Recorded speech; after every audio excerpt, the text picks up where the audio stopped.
RSS এর সাথে মিশে আমি যেটা বুঝেছি, বহু ভুল লোককে বোঝানো হয়েছে আরএসএস উগ্র মুসলিম বিরোধী কিন্তু নয়।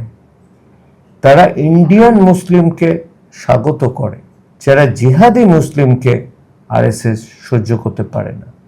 নাম্বার 2, আজকে কলকাতা কিন্তু থাকতো হচ্ছে বাংলাদেশে যদি আজকে একজন ভদ্রলোক মুখোপাধ্যায় টাইটেল তিনি যদি না এগিয়ে আসতেন। আচ্ছা বলুন তো দেখি, আমার বাড়ি ছিল যশোরে, আমার বাবাকে কেন যশোর থেকে চলে আসতে হলো? আমার বাবাও তো ঢাকার, আমার মা বরিশাল। এটা কিন্তু গর্ব করে বলার ব্যাপার না। আমার তো মনে হয় এটা নিয়ে একটু চিন্তা করা উচিত যে আমাদের যশোরে একটা বাড়ি ছিল, সেই বাড়ি ছাড়া হয়ে আমরা এখানে এসে একদম জিরো থেকে শুরু করেছি।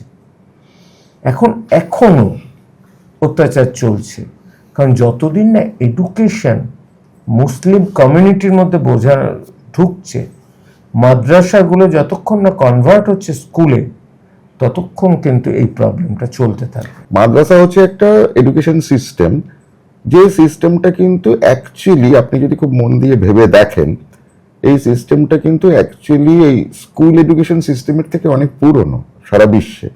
ঠিক যেমন আমাদের স্কুল এডুকেশনের থেকে অনেক পুরনো হচ্ছে আমাদের হিন্দুদের টোল এবং ওই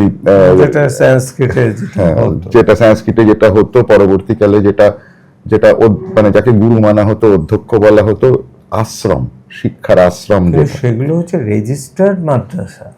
হ্যাঁ, এবার আনরেজিস্টার্ড মাদ্রাসা কতগুলো আছে, বা যদি সেগুলো আনরেজিস্টার্ড মাদ্রাসাটা তো ঠিক আছে, এটা ধর্ম প্রচারের উদ্দেশ্যে, আমি সেটার দিকে একদমই বলছি না, কিন্তু রেজিস্টার্ড মাদ্রাসা পদ্ধতিটা যদি আজকে আমাদের টোল সিস্টেম, তাতে কি ফিজিক্স, কেমিস্ট্রি এগুলো পড়ানো হয় ভালোভাবে? হ্যাঁ, ভালোভাবে পড়ানো হয়। অনেকে ডাক্তার, ইঞ্জিনিয়ারিং এও যায় ওখান থেকে।